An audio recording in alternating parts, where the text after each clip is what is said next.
ஜெய் மாதாஜி, ஜெய் அருட்பெருஞ்சோதி. உலகமே ஒரு தாய், உலகமே ஒரு கோவில், உலகத்தில் பிறக்கும் மெஞ்ஞான அருட்பெருஞ்சோதியே இந்த உலகத்தை உள்ளத்தை ஆளுகிறது. தெய்வம் எந்த கற்சிலையும் உலகத்தை ஆளவில்லை. கற்சிலையோ கோவிலோ இல்லாவிட்டால் கூட இந்த உலகத்தில் உயிர் வாழலாம். ஏன்னா இந்த உலகம் இயங்குவதே ஒளியால், சிலையால் அல்ல. அதெல்லாம் ஒரு அடையாள பொம்மைகள். மனிதனுக்கு ஒரு சோதனை சாவடி என்று கூட சொல்லலாம்.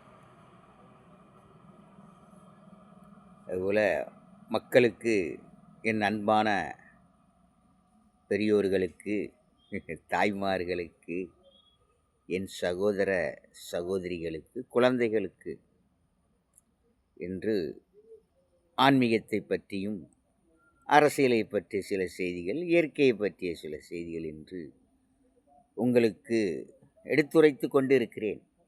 கடமையாக இருக்கிறது. மனிதனுக்கு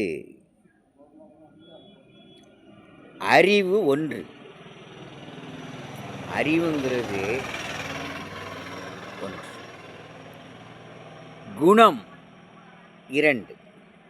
அறிவு ஒன்று, குணம் இரண்டு. மனம் மாறும். இந்த மனம் மாறும், புத்தி உண்டு, மாறலாம். இந்த இரண்டு குணமாக நமக்குள் இருந்தாலும் நாம் அதில் ஒரு குணத்துக்கு வரலாம். அப்போ அறிவுங்கிறது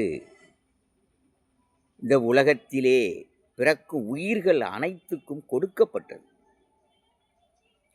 அந்த அறிவு சார்ந்து அந்த உயிரினங்கள் வாழும்.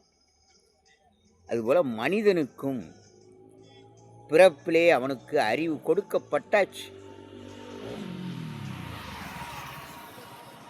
அந்த அறிவு நமக்கு உடனே தெரியுமா? இந்த குழந்தைக்குள் இருக்கும் அறிவு என்ன, எவ்வளவு இருக்கு, என்ன அறிவு என்பது அந்த பிறந்த குழந்தையை, அறிவை நம்மால் அறிய முடியுமா? முடியாது. எடை போட்டு பார்க்கலாம். அந்த குழந்தை எவ்வளவு வெயிட் இருக்கு, 2 கிலோவா, 3 கிலோவா, 4 கிலோ, எடை போட்டு பார்க்கலாம். ஆனால் அவனுடைய அறிவை எடை போட முடியாது. அந்த அறிவு வளர வளர வளர வளர வளர, அந்த குழந்தை வளர வளர அந்த அறிவு வெளிப்படும். அறிவு, மனம். இந்த மனம்தான் நம்மளுக்கு ஒரு அணை, தடுப்பு அணை, சோதனை சாவடின்னு கூட சொல்லலாம். இந்த மனம் நமக்கு ஒரு தடுப்பு அணை, சோதனை சாவடி. இந்த மனதிலே நாம் வளர்ந்து வரும்போது, இந்த மனித இனத்திலே பிறந்து வளர்ந்து வாலிபம் ஆன பின்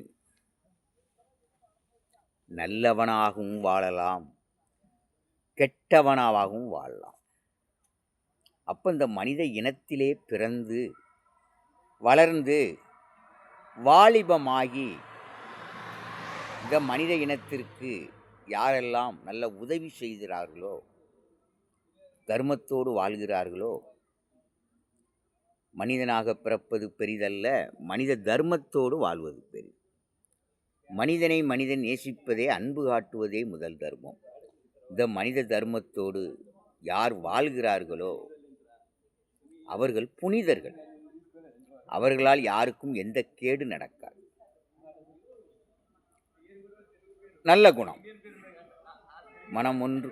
மனம்ங்கிறது, அறிவுங்கிறது அவன் தொழில் சார்ந்தது, தனி. அது தனி ஒரு பிரிவுன்னு கூட சொல்லலாம் அறிவை. ஏன்னா மனிதனுக்கு மனிதன், ஒரு மனிதனுக்குள் அறிவை எவன் எடை போடுகிறானோ அவன் ஒரு ஞானி.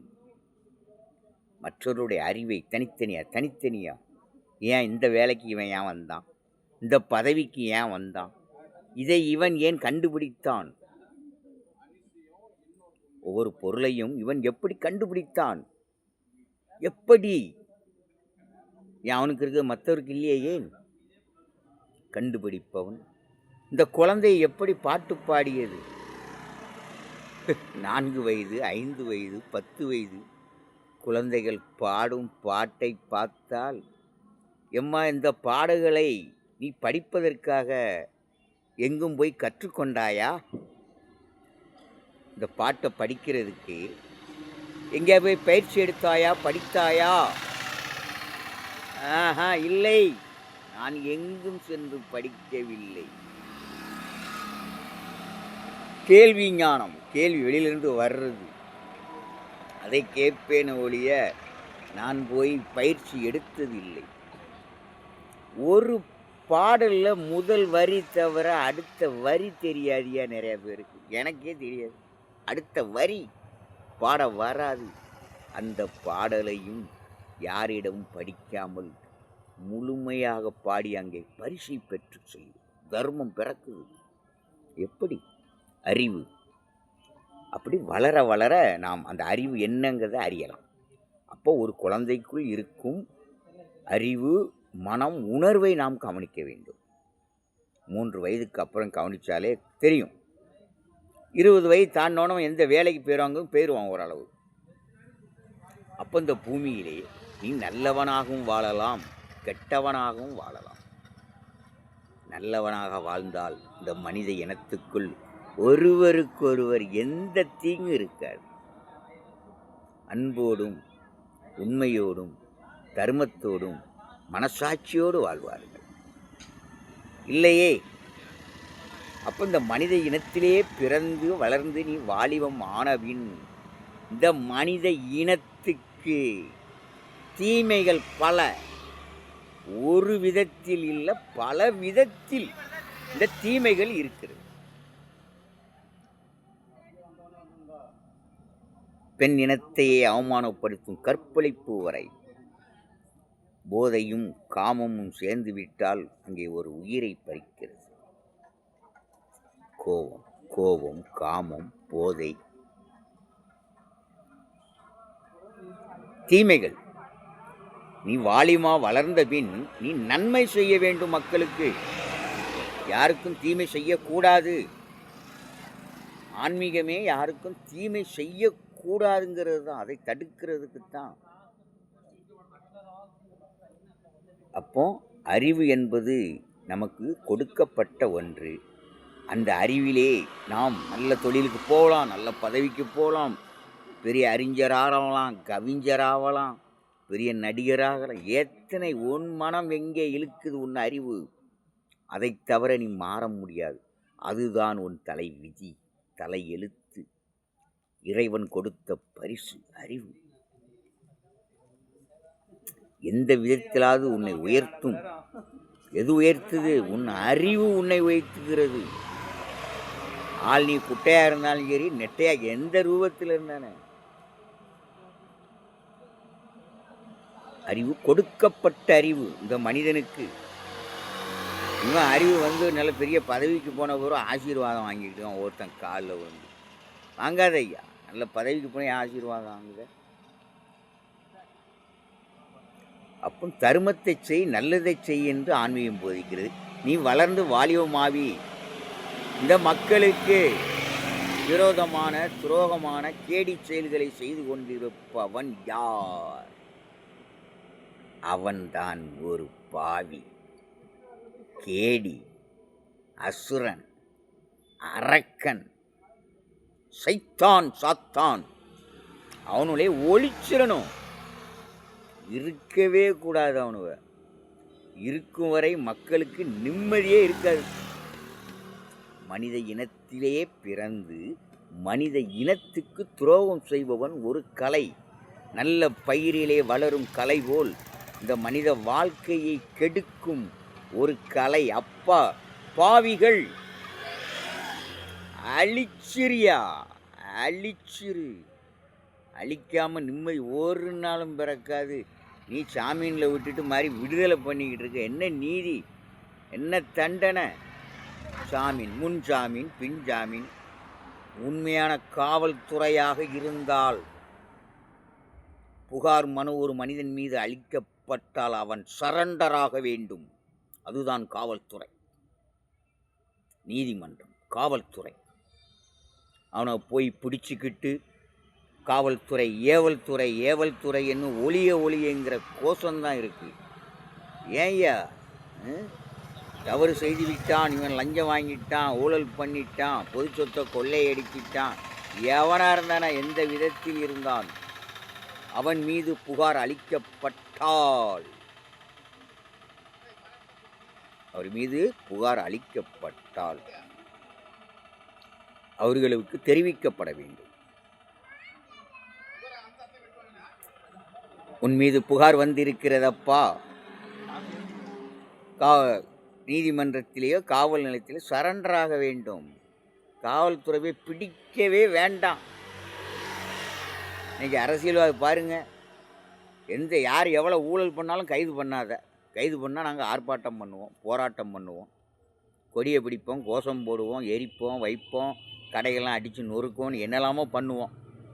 லஞ்சம் வாங்குகிறவனை, ஊழல் பண்ணுறவனை கைது பண்ணாதே. அதுதான் அரசாட்சியா? என்னையா என்னையா? எவர் மீது ஊழல் புகார் வருகிறதோ அவர்கள் நீதிமன்றத்தில் சரண்டர் ஆக வேண்டும். மாலையை போட்டு அனுப்புங்களேன். நீங்கள் அந்தந்த கட்சிக்காரனுவ யார் மேலே ஊழல் புகார் வருதோ அவர் சரண்டர் ஆவதுக்கு முன்னால் மாலையை போட்டு நீதிமன்றத்தில் போய் சரண்டர் ஆகட்டியா, நீதிமன்றம் விசாரிக்க வேண்டும். அப்படி அவர் சரண்டர் ஆகவில்லை என்றால் பிடி வாரண்ட்,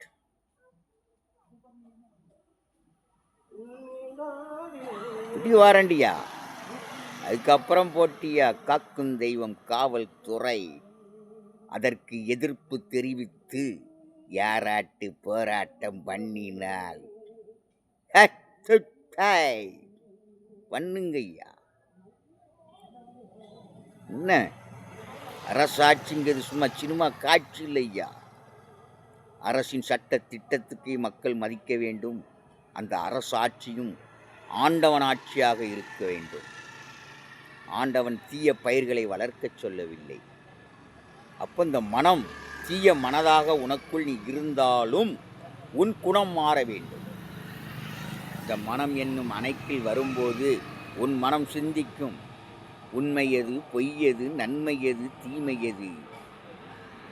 மனம் அணை மட்டுமல்ல, சோதனை சாவடி மட்டுமல்ல, ஒரு நீதிமன்றம். உன் மனம் உனக்கே நீதிமன்றம். நெஞ்சுக்கு தேவை மனசாட்சி. அது நீதி தேவனின், இறைவனின் அரசாட்சி. உன் மனதுக்கும் இறை மனதுக்கும் கனெக்ஷன் இருக்கையா, நெட்வொர்க் இருக்கு, சும்மா இல்லை. உன் மனசு ரீடிங்கெல்லாம் ஆண்டவன் அறிவார். அப்போ இது ஒரு நீதிமன்றம். சோதனை சாவடி உனக்கு ஒரு அணை. இந்த நீதிமன்றம் சொல்லும் நீ செய்வது சரியா தவறா. அப்போ இப்படி தவறாக போய்கொண்டிருக்கும் மனிதர்கள் நல்லவனாக, இந்த 2 குணமாக இருக்குது, கெட்ட குணம், தீய குணத்தில் வாழ்ந்துக்கிட்டு நீ நல்ல குணத்துக்கு வரணும். என்ன குணத்துக்கு வரணும்? நல்ல இறையாண்மை. அப்போ இந்த ஆலய வழிபாடு, இறைவனை வணங்கத்தான் உனக்குள் இருக்கிற கோபம் போகும், பொய் போகும், அதர்மம் மொழியும் தர்மம் பிறக்கும். இறைவனை வணங்க அந்த வழிபாடானது உன் மனதை மாற்றிவிடும். ஒரு குணமாகிவிடும். இறை குணங்கிற ஒரு குணத்துக்கு வந்து விடுவார். நீங்கள் இந்த அரசியல்வாதிகளுக்கு அடிமையாக இருந்துட்டு சால்ரா போடும் தண்டியும் இறை குணத்துக்கு வருவீங்களா? இறைவனுக்கு தொண்டனாக இருங்கள். ஒவ்வொரு மனிதனும் எந்த மனிதனுக்கும் தொண்டனாக இருக்காதீர்கள். யாருக்கு? கடவுளுக்கு இருக்குங்கய்யா, காடுக்கு. பாருங்க, ஒரு பக்கம் அரசியல்வாதிகளுக்கு தொண்டர்கள், இன்னொரு பக்கம் சினிமா ரசிகர்களுக்கு தொண்டர்கள், இன்னும் அடுத்தால ஜாதி மதங்கிற பேரில் அவர்களுக்கு தொண்டர்கள். இவர்களை பிரித்து மேய்ஞ்சிக்கிட்டு இருக்கான் அந்த அரசியல்வாதி. ஒரு 2 பட்டா கூத்தாடிக்கு கொண்டாட்டம். ஒரு ஜாதி மதம்ங்கிற பேரில் பிரிவினை இவங்களுக்கு கொண்டாட்டம் தான். இன்றைக்கி அப்படி தானே ஓட்டு வாங்கிட்டு இருக்காங்க. ஊர் ஒன்றுபட்டால், இந்த மக்கள் ஒன்றுபட்டால் அரசியல்வாதிகளுக்கு திண்டாட்டம் ஐயா. உங்கள் காலில் வந்து விழுவாங்கய்யா. ஒட்டு போடுங்கள், ஒட்டு போடுங்கள். யாருக்கு? இந்த மக்கள் ஒன்றுபட்டால். நீங்கள் 2 பட்டு இருக்கும் தண்டியும் அரசியல்வாதி கூத்தாடி தான். இன்றைக்கி ஆடிக்கிட்டு இருக்காங்க, கூத்தாடிக்கிட்டு இருக்காங்க. மாற்றம் வேண்டும். எல்லோ மக்களும் இறைவனுக்கு தொண்டனாகி சரியான ஒரு ஆட்சியை தேர்ந்தெடுக்கணும். அவனுக்கு கொஞ்சம் ஓட்டு, இவனுக்கு கொஞ்சம் ஓட்டு, சாதிக்காரனுக்கு, மதத்துக்காரனுக்கு, கட்சிக்காரனுக்கு. இந்த நார்த்திகவாதி ஆட்சின்னு ஒரு ஆட்சி இருக்குது தமிழ்நாட்டில். திமுகன்னு நார்த்திக, அதுக்கு ஓட்டு. நார்த்திகவாதிக்கும் ஓட்டு போட்டு வளர்க்கும். என்ன? மனம் மாற வேண்டும், மனிதனாக வாழ வேண்டும்.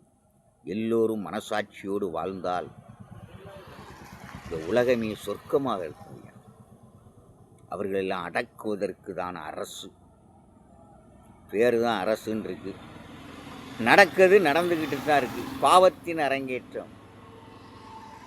தீமைகளை செய்ய செய்ய செய்ய செய்ய ஒரு பக்கம் தீமை நடக்கும். அந்த தீமத்தியால் அங்கே பாவங்கள் பெருகிட்டு இருக்கும். அந்த பாவம் அதுக்கு அடுத்து பிறக்கிற அந்த சந்ததியை, அந்த வாரிசை அழித்து கொண்டே இருக்கும். இன்னைக்கு அதான் நடந்துக்கிட்டு இருக்கு. பாவத்தின் சம்பளம் மரணம் என்று இயேசுநாதர் சொன்னால், இன்று இந்த அருட்ஜோதி மைந்தனும் சொல்லுகிறான் மீண்டும். மரணம். அந்த இடைச்சாக்காலத்துக்கெல்லாம் அரசியல்வாதி தான் காரணம், ஆட்சி தான் காரணங்க. அவன் செஞ்ச பாவத்தை அவன் அனுபவிச்சுட்டு இருக்கான் நாட்டில். அது தெரியல. ஊனம் ஊனம் ஊனம் பாவத்தால் அப்பப்பப்பப்பா. இந்த யூடியூப்பில் பார்த்த பிறகுதான் ஏன் தெரியுது. யூடியூப்லேயே பிச்சை எடுக்கிற நிலைமையாகி போச்சு இன்னைக்கு. ஊனப்பிறப்பு இந்தியாவில் அதிகமாகிவிட்டது ஐயா. ஆன்மீக ஆட்சி ஐயா நடக்கு. என்ன ஆட்சி நடக்கு? ஆன்மீக ஆட்சி பேர். மத்தியிலே வறுமையும் ஒழிக்கவில்லை.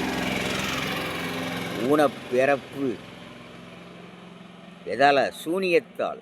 உண்மையான ஆன்மீக வழியில் மக்கள் வாழாமல் சூனியத்தால்.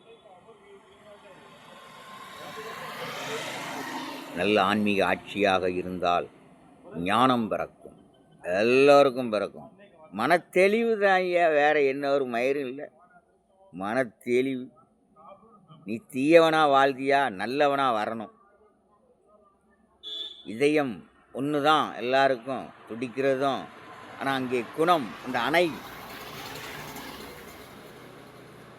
ஆற்றிலே பொங்கி வரும் வெள்ளத்தை தடுத்து நிறுத்தி அதை பின் விவசாயத்திற்கு தக்கபடி அந்த நீரை பிரித்து அளிப்பது போல் தேக்கி நம் உடல் மனதுக்குள்ளும் பொங்கி வரும் கோபமோ வேகமோ உணர்வுகளோ சிலர் செய்யும் தவறுகளால் நாம் உடனுக்குடன் அவருக்கு தவறு செய்ய நினைக்கிறோம்.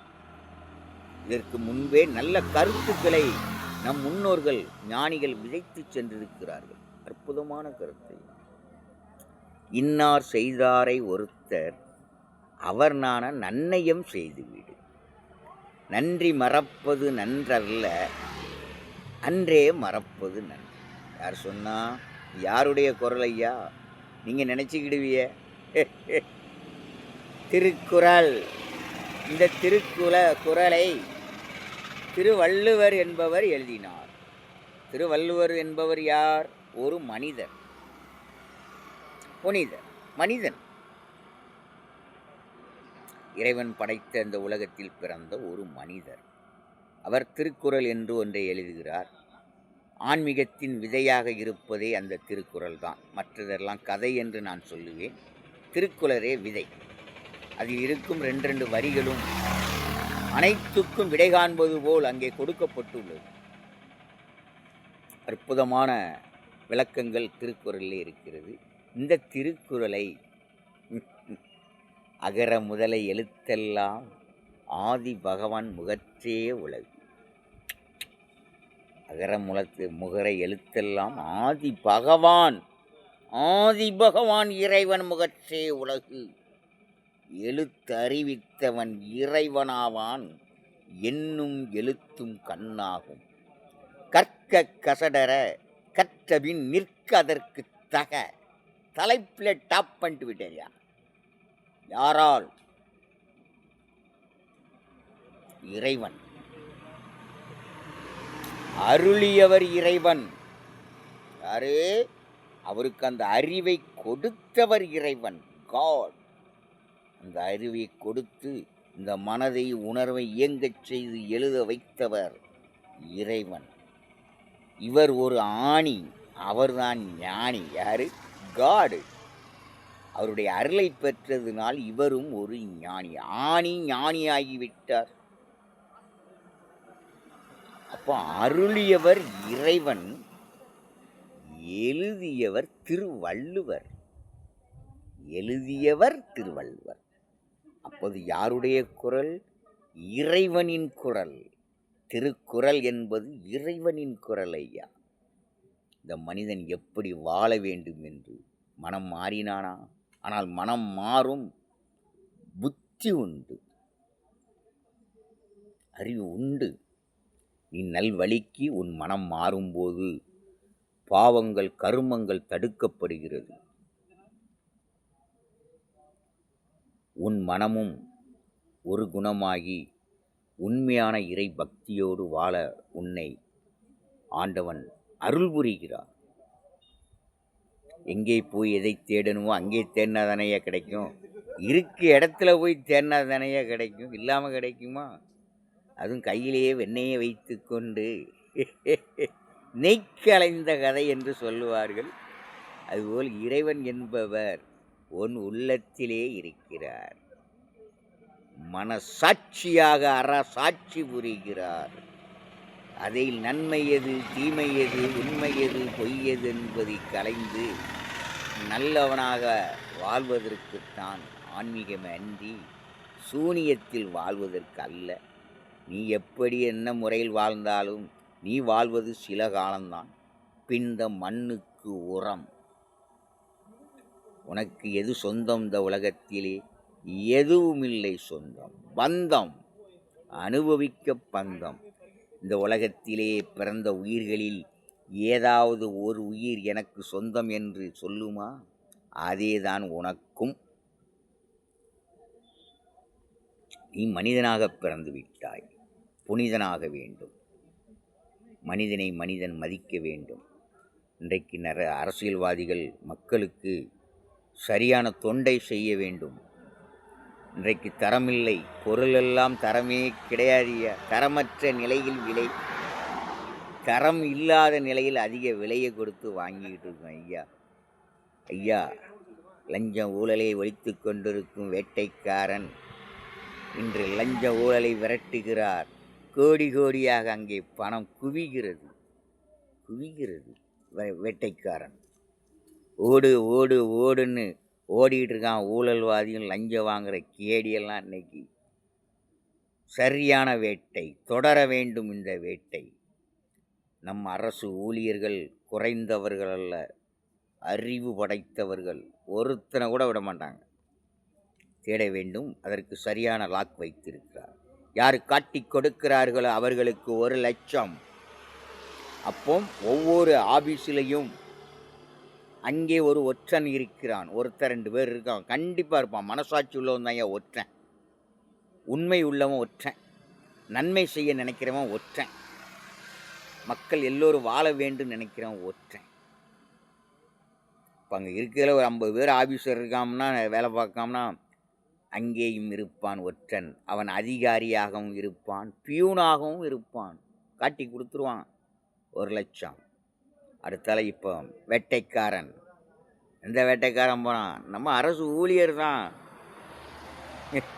அவங்க வேட்டையாட போய் தானே கிடைக்குதுங்க.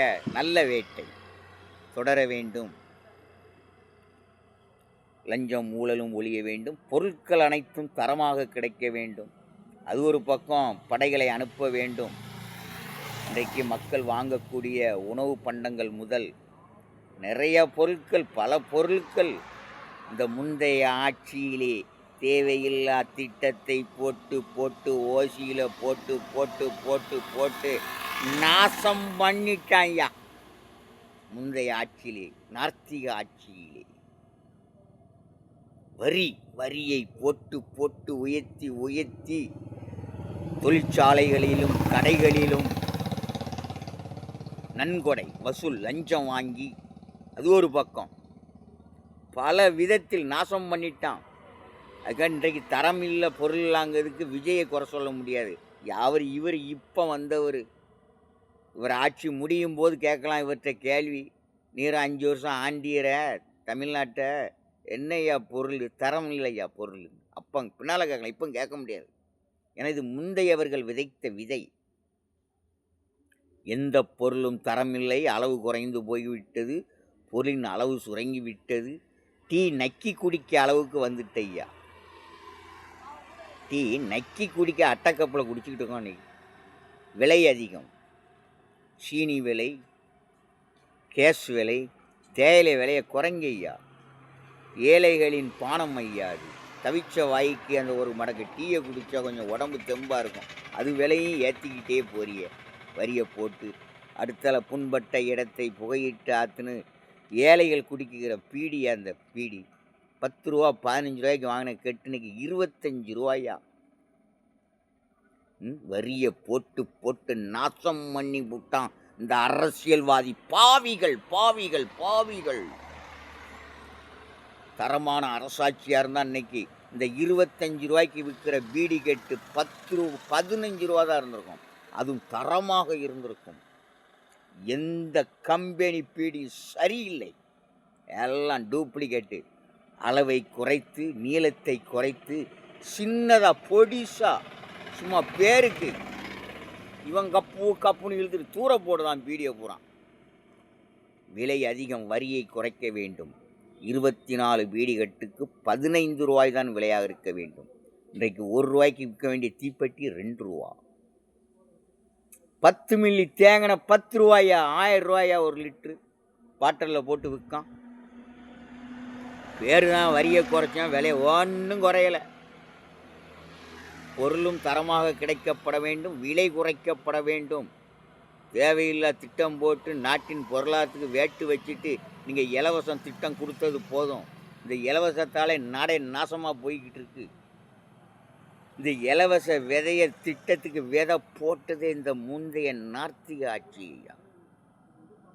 நாம தான் பதவியில் இருக்க வேண்டும், அடுத்த கட்சிக்காரன் வந்துடக்கூடாதுங்கிற ஒரு பக்கம். அடுத்த வாரிசு ஆட்சிக்காக பல இலவச திட்டம் போட்டதே முத்தமிழ் அறிஞர் கலைஞரியா. முதல்ல போட்டார் இலவச விதையை. டிவி தாரேன், டிவி அதைத்தாரேன் இதைத்தாரேன், அடுத்தாலையும் போட்டார். இலவசமே கொடுத்தல் தவறு, லஞ்சம், ஓட்டு கொடுக்குற லஞ்சன்னு அம்மா சொன்னாவ புரட்சி தலைவி. திரும்ப அம்மாவும் கொடுத்தாவ. இப்போ ஓட்டுக்காக நாட்டின் பொருளாதாரத்துக்கு வேட்டு வைத்து ஓட்டு வாங்கும் அரசியல்வாதாக ஆயிட்டாங்க. இலவசமாக எதை கொடுக்கணுமோ ஏழை எளிய மக்களுக்கு அதை மட்டும் கொடுக்க வேண்டும். வறுமையை ஒழிக்க, மற்றபடி எந்த பொருளும் கொடுக்க வேண்டியது இல்லை. நீங்கள் பொருளாதார அடிப்படையில் பணம், விதவைகள், அநாத குழந்தைகள், பெற்றோரை இழந்து தவிக்கும் குழந்தைகள் பாட்டி தாத்தாவுடன் முடங்கி கிடக்குது ஐயா. எந்த வறுமையை போக்கினீர்கள்? வீழ்வது நாமாக இருப்பின் வாழ்வது தமிழகத்து மக்களாக இருக்கட்டும். தமிழ் வாழ்க வாழ்க என்று சொன்னீர்களே, இன்று வாழ்ந்து கொண்டிருப்பவர்கள் யார்? குபேரர்களாக, கோடீஸ்வரர்களாக, பல கோடி சொத்துக்களுக்கு அதிபதிகளாக யார் இருக்கிறார்? இந்த ஏழைகளா? பாவம் ஐயா. வட்டிக்கு வாங்கிக்கிட்டு வாழ வழி இல்லாமல் தவிக்க விட்டு விட்டீர்கள் ஐயா. கொடுங்கள் ஐயா. இன்றைய அரசியல்வாதிலாம் உங்கள்கிட்ட இருக்கிற பணத்தில் பாதி பணத்தை ஏழைகளுக்கு கொடுங்க ஐயா. எல்லாம் நீங்கள் கொள்ளையடித்து சொத்து தான் ஐயா. பொதுச்சத்தை கொள்ளையடித்து பல விதத்தில் சேர்த்து வைத்து கொண்டிருப்பீர்கள்.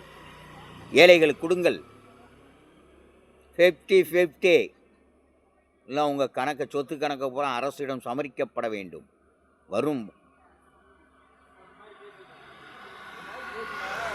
கோடிகள் பல வந்தாலும் கொண்ட கொள்கையும் மனித தர்மமும் மனசாட்சியும் இருந்தால் கோடிகள் நிலைக்கும். கேடியாக இருந்து கோடிகள் சேர்த்து வைத்து விட்டு போனால் ஓடிவிடும் கோடிகள். ஜெய் மாதாஜி, ஜெய் அருட்பெருஞ்சோதி. God bless you. இறைவன் என்ற உங்களோடு, உங்கள் மனதோடு, உங்கள் அறிவோடு, உணர்வோடு இருக்கிறார். உணர்ந்து வாழ்ந்தால் என்னாலும் பொன்னாளு. யாஹூ! God bless you.